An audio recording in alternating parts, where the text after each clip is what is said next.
I always believed family meant safety, until the day mine shattered me in a way I never saw coming.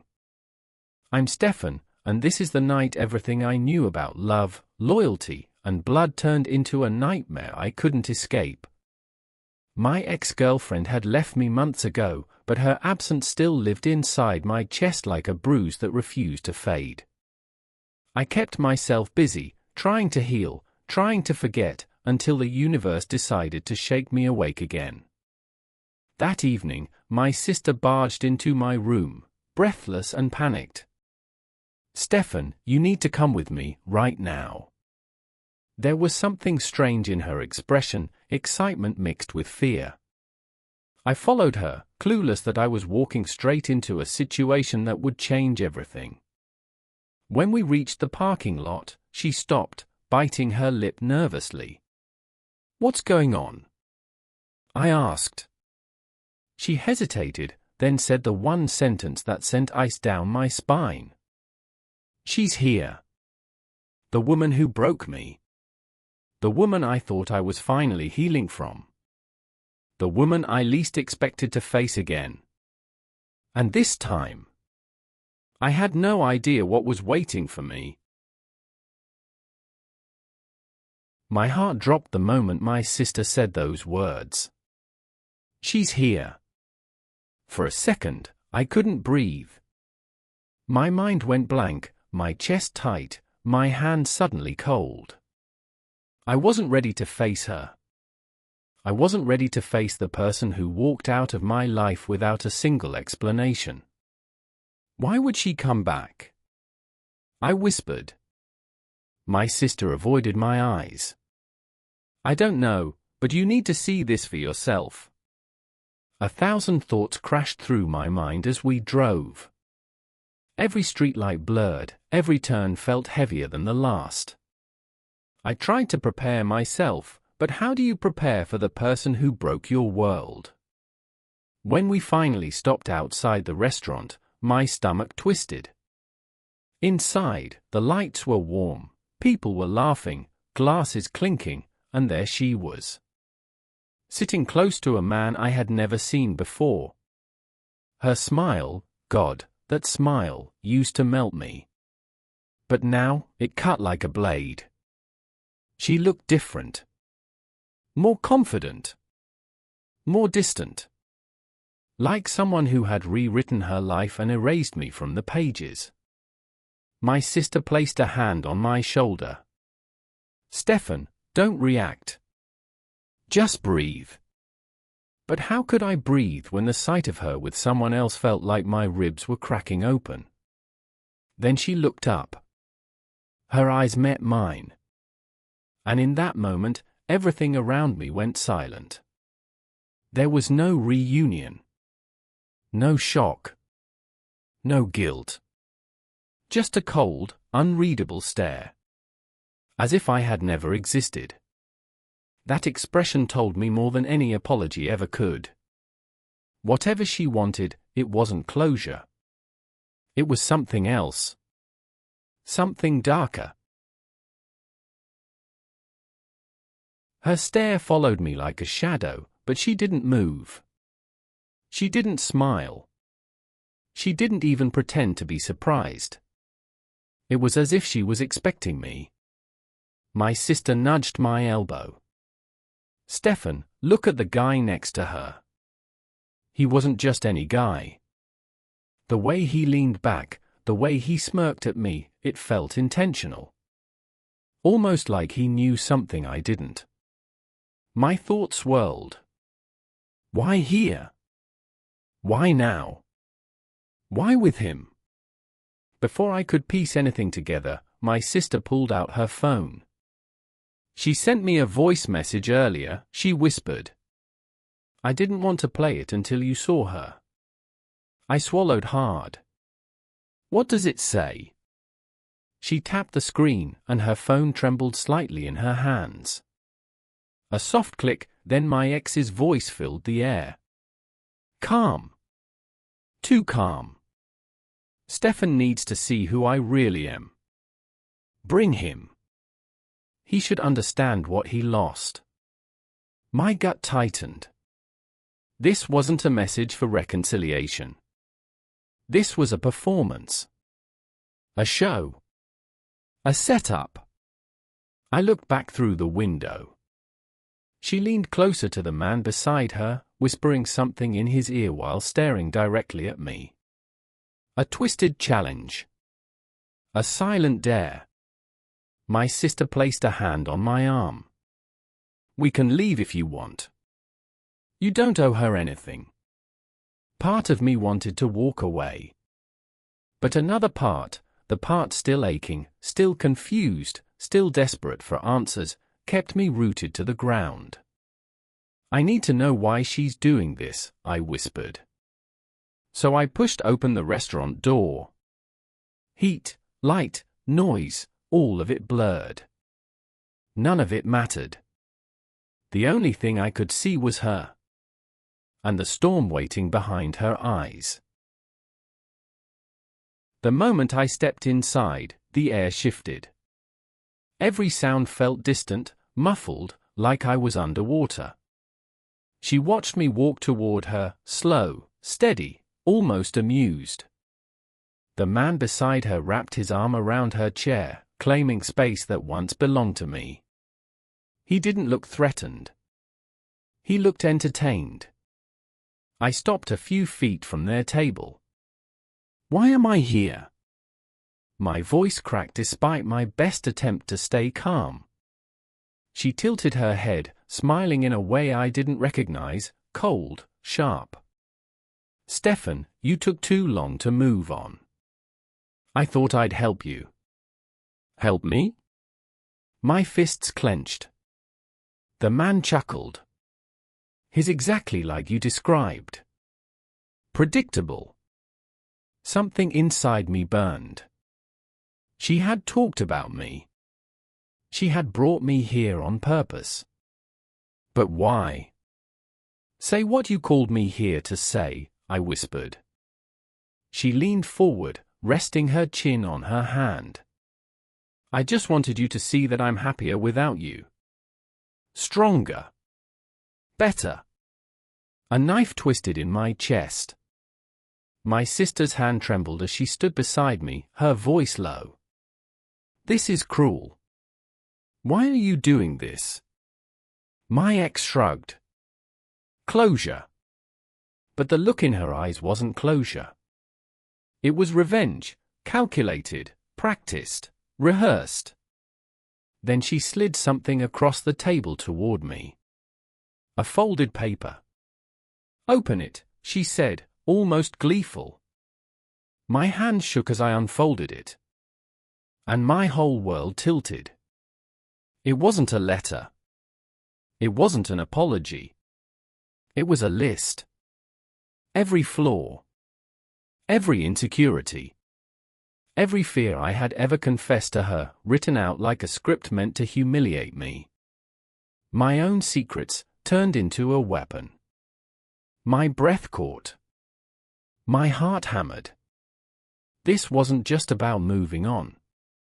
She wanted to break me. And for the first time, I realized. I wasn't facing the girl I once loved. I was facing someone who wanted to watch me fall. I stared at the list, my own handwriting scattered in memories across the page, things I told her when I trusted her, when I believed she cared. Now every vulnerability was laid out like a trophy she was proud of. My throat tightened. How could you do this? I whispered. She gave a small laugh. Oh, Stefan, you made it so easy. You were always so open, so emotional.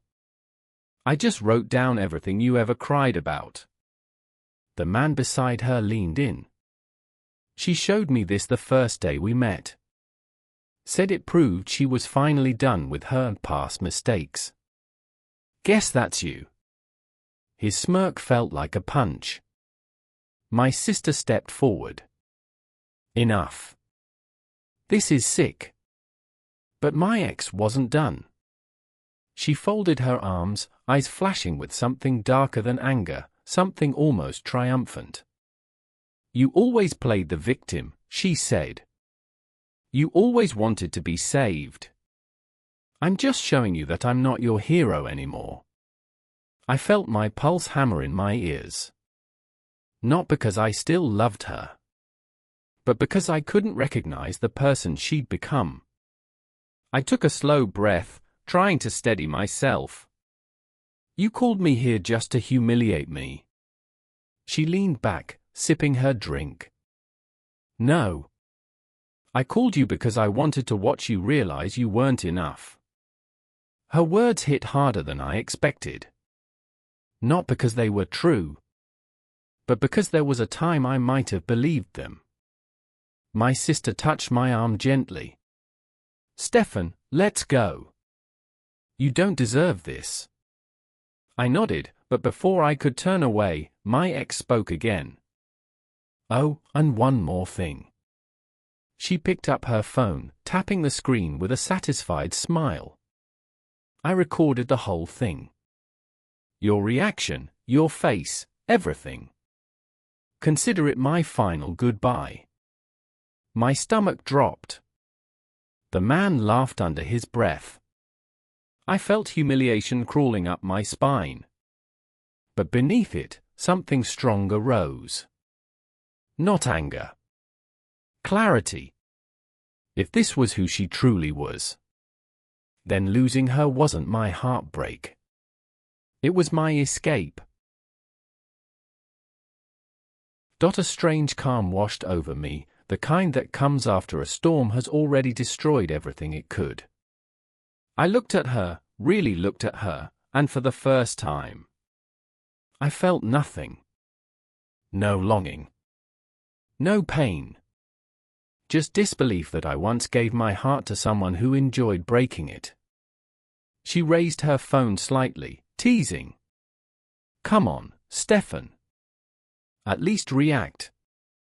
Make it interesting." The man beside her snorted. "Yeah, mate. Give us a show." My sister stepped between us, fury shaking in her voice. "You two are disgusting." But they just laughed, cruel, careless, proud of their own cruelty. I straightened my shoulders. "If recording my pain makes you feel powerful, then you're weaker than I ever thought." Her smile faltered for the first time. A tiny crack in her armor. The man's smirk disappeared too. "I'm done," I said quietly. "No more explanations. No more trying to understand you. No more giving you the parts of me you don't deserve." My ex rolled her eyes. "Oh please, Stefan. You'll think about this for weeks. Months. You'll replay this moment over and over." But she was wrong. This time, the hurt didn't sink in. It slid off me like rain on stone. I folded the list she gave me and placed it gently on the table. "You tried to crush me with my own pain," I said. "But all you did was show me who I should have walked away from sooner." Her jaw tightened, a hit she didn't expect. My sister tugged my hand. "Let's go." As we walked away, I could feel my ex staring at my back, waiting for me to turn around, waiting for me to break. But I didn't look back. And that silence, that simple act of walking away, hurt her more than anything I could have said. For the first time in a long time, I felt something close to strength. A small spark, but real. I wasn't healed. But I was done being her puppet. We stepped out into the cold night air, the city lights flickering faintly through the fog. Every breath I drew burned my lungs, sharp and alive. Freedom had never felt so heavy, or so necessary. My sister stayed close, her presence grounding me. "I thought you'd crumble," she said quietly. "But you didn't." I shook my head. "I didn't. And I won't. Not for her." Not for anyone who sees me as a target. The list she'd used to humiliate me was still in my coat pocket. I could have thrown it away. Burned it. Instead, I held on to it. Proof of what I survived. Proof that I no longer needed her approval. She could keep her recordings. Her phone could be full of my reactions. I didn't care. Her attempts to control me, to dictate my emotions, to rewrite history, all of it had failed. I glanced back once. Her face was pale, lips tight. The man beside her looked unsettled for the first time, unsure, like the illusion of power had slipped through their fingers. We reached the subway station, the hum of trains beneath the city a comforting rhythm. I realized I hadn't felt my heartbeat this steady in years. Not from fear. Not from longing. But from control. Control of my life. My story. My future. I pulled my sister close. "Let's make one promise," I said, voice low but firm. "No one ever gets this close to breaking us again." She nodded, eyes shining. "We've got each other." And in that moment, I understood something crucial. The past, with all its betrayals, cruelty, and heartbreak, was a lesson. Not a chain. Some doors need to be slammed shut to let the right ones open.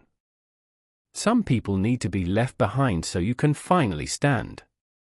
As the subway doors closed, carrying us into the underground hum of the city, I felt it, the first real sense of peace since everything began to unravel. Not happiness. Not relief. But clarity. And that, I knew, was stronger than any revenge or regret. Days passed, and the city's rhythm carried me forward, a stark contrast to the chaos my ex and her accomplice had tried to impose. Each morning, I woke with the memory of that night burning like a quiet fire, reminder and fuel. I began rebuilding my life with deliberate steps. No distractions, no toxic ties. Emails unchecked, messages ignored. My focus sharpened like a blade. I found myself smiling at small victories, a coffee with a friend, a call with a client, finishing a project without the shadow of manipulation looming over me. Even the list she had made felt different now, less a weapon, more a testament to my survival. Proof that I endured and that I could endure anything. Then came the moment that truly shifted me. I received an email from a young woman I'd mentored years ago, someone my ex would have dismissed as unimportant. She wrote about finally finding her voice, completing her degree, building a career she'd been told she couldn't have. Reading her words, I realized something profound: my worth wasn't dictated by anyone who tried to belittle me. It was measured by the lives I touched, the integrity I kept, and the boundaries I refused to let anyone cross. The more I focused on creation, on growth, the less space there was for their toxicity. I didn't need justice to feel satisfaction, I needed progress. And every action, every choice, every boundary I maintained reminded me I was no longer a victim but a force moving forward. By the time I walked past the cafe where my ex had humiliated me, I didn't flinch. I didn't glance back. Her presence had lost its gravity. I carried only the weight I chose, not the burden she tried to impose.